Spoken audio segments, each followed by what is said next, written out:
It is really puzzling to me that having just buried one monster, the Soviet Union, another remarkably similar one, the European Union, is being built. Exactly what is the European Union? Perhaps by examining the Soviet version we can get the answer.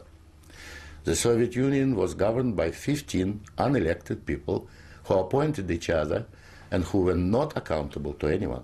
The European Union is governed by 24 people who appoint each other, meet in secret, and are not accountable to anyone, and whom we cannot sack.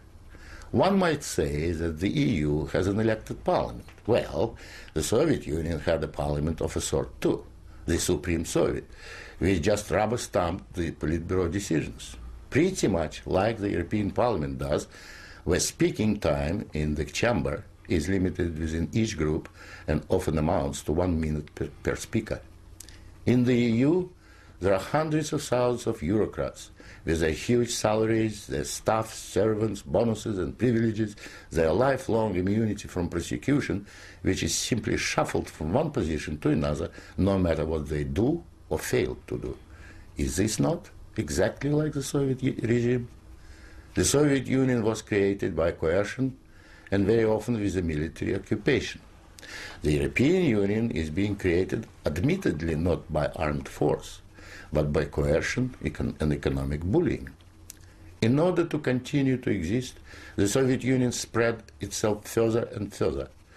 The moment it stopped spreading, it started collapsing. And I suspect the same is true of the European Union. We were told that the purpose of the Soviet Union was to create a new historic entity, the Soviet people, and that we must forget our nationalities, our ethnic traditions and customs. The same seems to be true of the European Union. They don't want you to be British or French.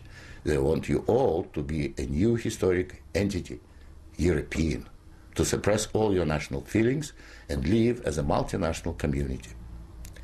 After 73 years, the same system in the Soviet Union resulted in more ethnic conflict than anywhere in the world.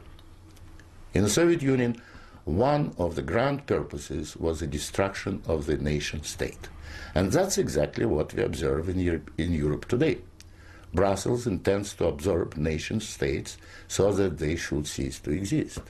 Corruption was built into the Soviet system from top down, and so it is in the EU. The same endemic corruption activity that we saw in the old Soviet Union has flourished in the EU. Those who oppose or expose it are silenced or punished. Nothing changes. In the Soviet Union, we had a gulag. I think we have a gulag in the European Union also, an intellectual gulag known as political correctness. When anyone tries to speak their mind on questions of race or gender, or if their views differ from those approved, they will be ostracized. This is the beginning of the gulag, the beginning of your loss of freedom. In the Soviet Union, they told us we needed a federal state to avoid war. In the European Union, they are telling you exactly the same thing. In short, the same ideology underpins both systems. The EU is an old Soviet model presented in Western guise. But again, like the Soviet Union, the European Union has within itself the seeds of its own demise.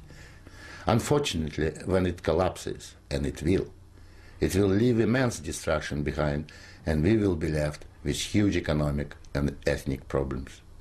The old Soviet system was incapable of reform, so is the European Union. But there is an alternative to being ruled by those 24 self-appointed officials in Brussels. It is called independence. You don't have to accept what they have planned for you. After all, you have never been asked if you wanted to join. I have lived in your future, and it didn't work.